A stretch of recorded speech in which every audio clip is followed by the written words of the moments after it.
Hello everyone, welcome back to Sri Bala వంటలు. ఈరోజు మన స్పెషల్ రెసిపీ స్వీట్ స్టాల్ స్టైల్లో క్రంచీ కాజు పకోడీ రెసిపీ అన్నమాట. నేను చెప్పబోయే టిప్స్ ఫాలో చేశారంటే స్వీట్ షాప్లో కంటే మనం ఇంట్లోనే బెస్ట్ పకోడీ ప్రిపేర్ చేసుకోవచ్చు. కమ్మగా క్రిస్పీగా చాలా చాలా బాగుంటాయండి. టీ టైంలో హ్యాపీగా టేస్టీగా ఎంజాయ్ చేయవచ్చు. మరైతే లేట్ చేయకుండా మనం ప్రాసెస్లోకి వెళ్ళిపోదాం. కమ్మనైన కాజు పకోడీని ఎలా ప్రిపేర్ చేసుకోవాలి అనేది చూసేద్దాం పదండి.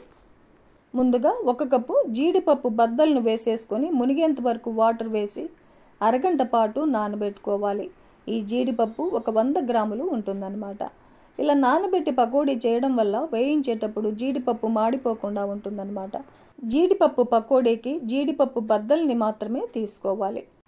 జీడిపప్పు నానే లోపల మిగతా ప్రాసెస్ని చూసేద్దాం. ఒక వెడల్పాటి బౌల్ పెట్టేసుకొని 1 కప్పు శనగపిండిని వేసేసుకుందాం. ఈ శనగపిండి 150 గ్రాముల వరకు ఉంటుంది. 1 టేబుల్ స్పూన్ బియ్యపిండిని వేసుకోవాలి. ఇలా బియ్యపిండి వేయడం వల్ల జీడిపప్పు పకోడీ క్రిస్పీగా క్రంచీగా వస్తాయన్నమాట. ఒక పెద్ద ఉల్లిపాయని ఇలా పొడవుగా కట్ చేసి వేసేసుకోవాలి. 4-5 టేబుల్ స్పూన్లమైన కొత్తిమీరని ఇలా చిన్న చిన్న పీసెస్గా కట్ చేసి వేసేసుకోవాలి. 2 టేబుల్ స్పూన్లమైన కరివేపాకును కూడా ఇలా పీసెస్గా కట్ చేసి వేసేసుకుందాం. ఒక 2 పచ్చిమిర్చిని ఇలా చిన్న చిన్న ముక్కలుగా కట్ చేసి వేసేసుకోవాలి. 1/2 టేబుల్ స్పూన్ చిల్లీ పౌడర్ వేస్తున్నాను. మీరు స్పైసీగా తినేవారైతే 1 టేబుల్ స్పూన్ వరకు చిల్లీ పౌడర్ని వేసేసుకోవచ్చు. 1/2 టేబుల్ స్పూన్ పసుపుని యాడ్ చేసుకోవాలి. టేస్ట్కి సరిపడా సాల్ట్ వేసేసుకొని 1 టేబుల్ స్పూన్ అల్లం తురుమును వేసేసుకోవాలి.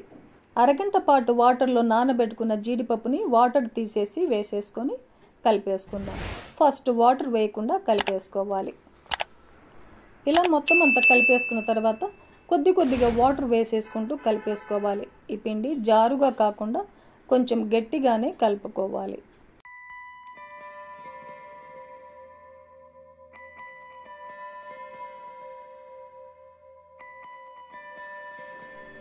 చూడండి, కన్సిస్టెన్సీ ఇలా ఉండాలన్నమాట. పిండిని ఇలా కొద్దిగా గట్టిగా కలుపుకోవాలి. ఇప్పుడు మనం డీప్ ఫ్రైకి సరిపడా ఆయిల్ పెట్టేసుకొని ఆయిల్ హీట్ ఎక్కిన తర్వాత స్టవ్ని మీడియం ఫ్లేమ్లో పెట్టేసుకొని పిండి మిశ్రమాన్ని తీసుకొని చిన్న చిన్న పకోడీలాగా వేసేసుకోవాలి. ఆయిల్కు సరిపడా మాత్రమే వేసేసుకోవాలి. ఈ పకోడీని మీడియం ఫ్లేమ్లో మాత్రమే వేయించుకోవాలి. హై ఫ్లేమ్లో ఫ్రై చేసామంటే పైన త్వరగా వేగిపోతుంది, లోపలంతా పచ్చిగా ఉంటుందన్నమాట. చూడండి, ఒకవైపు పకోడీ వేగిన తర్వాత రెండో వైపు కూడా తిప్పేసుకోవాలి. జీడిపప్పు నానబెట్టి వేసుకోవడం వల్ల జీడిపప్పు మాడిపోకుండా క్రిస్పీగా వేగుతాయన్నమాట. పకోడీ ఇలా మంచి గోల్డెన్ కలర్ వచ్చేంత వరకు ఫ్రై చేసుకొని తీసేసుకోవడమే. ఇలాగే మొత్తం పిండినంతా పకోడీలాగా ప్రిపేర్ చేసుకోవాలి. ఈ టిప్స్ ఫాలో చేశారంటే పకోడీ క్రిస్పీగా క్రంచీగా చాలా చాలా బాగా వస్తాయండి. వేడివేడిగా టీ టైంలో ఈ స్నాక్ రెసిపీ సూపర్ టేస్టీగా ఉంటుందండి.